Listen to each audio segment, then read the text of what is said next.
Welcome to my channel. আমার চ্যানেলে আপনাদের স্বাগতম। চলে আসছি আর একটা নতুন রেসিপি নিয়ে।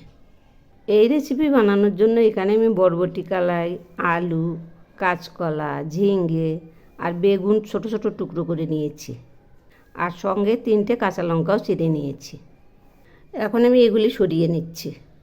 আর এর মধ্যে দেওয়ার জন্য এখানে আমি কিছু কচি কুমড়ো পাতা চুরি করে নিয়েছি।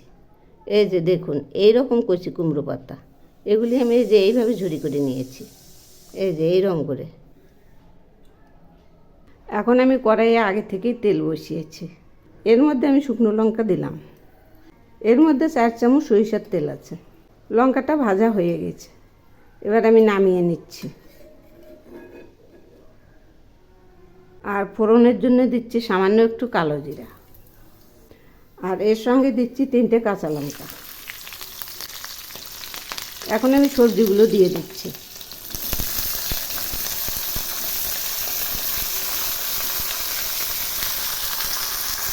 আর দিচ্ছি স্বাদ মতো লবণ, সেই সঙ্গে দিচ্ছি পরিমাণ মতো হলুদ।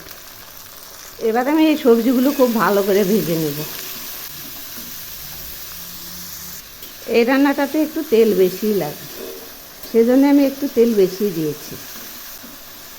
সবজিগুলো আবারও একটু নেড়ে দিচ্ছি। এগুলি আর একটু ভাজা হবে। দেখুন, সবজিগুলো আধা ভাজা হয়ে গেছে, এই যে এইরকম হয়েছে। আর কতটা তেল আছে বুঝতেই পারছেন। এখন আমি এর মধ্যে দিচ্ছি ঝুরি করে রাখা ওই শাকগুলো, আবারও একটু নেড়ে দিচ্ছি। একদম মোলায়েম হয়ে যাবে। এই যে দেখুন, অনেকটাই মজে আসছে। এখন আমি এর মধ্যে দিচ্ছি 1/2 চামচ চিনি। এই রান্নাটা একটু ঝাল ঝাল মিষ্টি মিষ্টি হলেই ভালো লাগে, সেজন্যই একটু চিনি দিলাম। আর একদম সিম্পল পদ্ধতিতে রান্না, কিন্তু খেতে দারুণ টেস্ট। একবার এই পদ্ধতিতে খেয়ে দেখবেন, দারুণ লাগে। এই শাক রান্নার একটা টিপস বলি, অনেকেই শাক রান্না করার সময় ঢেকে দেয়, তাহলে কিন্তু এই শাকের কালারটা নষ্ট হয়ে যায়, মানে কালচে কালচে হয়ে যায়। এটা দেখতেও ভালো লাগে না। সাধারণত মানুষ বলে আগে দর্শনধারী পরে গুণ বিচারি, তো দেখতে সুন্দর লাগলেই মনে হবে খেতেও ভালো হবে। এগুলি প্রায় হয়ে এসছে। এই যে দেখুন, শাকগুলো থেকে তেল ছেড়েছে। এটাতে তেল একটু বেশি দেয় এই কারণে, তেল বেশি থাকলে এটা দিয়ে ভাত মাখলেই খাওয়া হয়ে যাবে, আর খেতেও দারুণ টেস্ট লাগে। আর সাধারণত শাকে একটু তেল বেশি দিলেই ভালো হয়।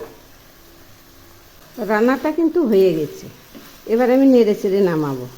এই যে দেখুন, শাকগুলো একদম মজে আসছে, আর এই রান্নাটা থেকে তেল ছেড়েছে, এ বুঝতেই পারছেন। এবার আমি নামিয়ে নিচ্ছি। রান্নাটা নামিয়েছি, দেখুন না কত সুন্দর হয়েছে। এভাবে একবার বানিয়ে খেয়ে দেখবেন, অসাধারণ টেস্ট। নিরামিষের দিনে এইরকম শাকের একটা রেসিপি থাকলে আর কোনো কিছুরই প্রয়োজন হবে না।